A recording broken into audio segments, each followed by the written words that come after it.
Salam aziz vatandaşlar.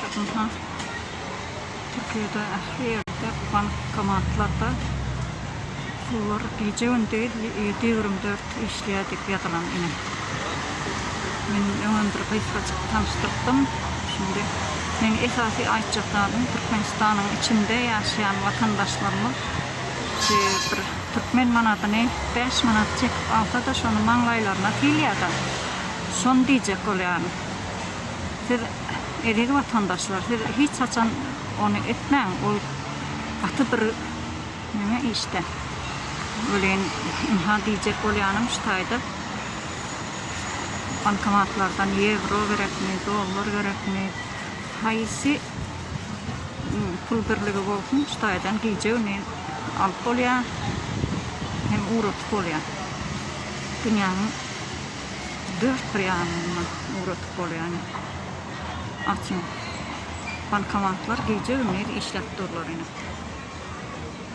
Diyecek olayanım şu, Türkmen manatını hiç açan edip kurban oluyor, haram oluyor, yalakalık ettiğiniz ne, şunu katı bir ayıp, pazor diyenler, şutayda hiç açan manglaylarına filan oklar, filce kolkana euroda çekip alıyorlar şutaydan. Doların İslendik vaktini, kartlarından, pullarını çekip alıp biliyorlar adamlar. Şular filan oklar, manglayla ne çıktı ediyet şunu. Türkmenistan'ın içinde şey diyorlar. O da yalakalığın bir görünüşü. Size haram bulu öz cibisinden soğuğu tökmünle veren o mu onu?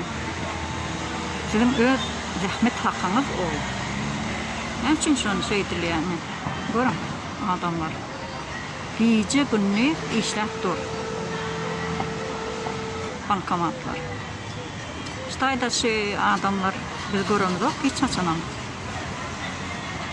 Şu adamların manglayına pul sükap duruşlarını görüyoruz da adamlar görüyorlar falan.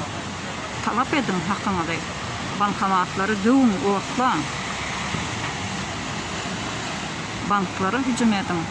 Edip manglayınıza pulu sükap durmağından.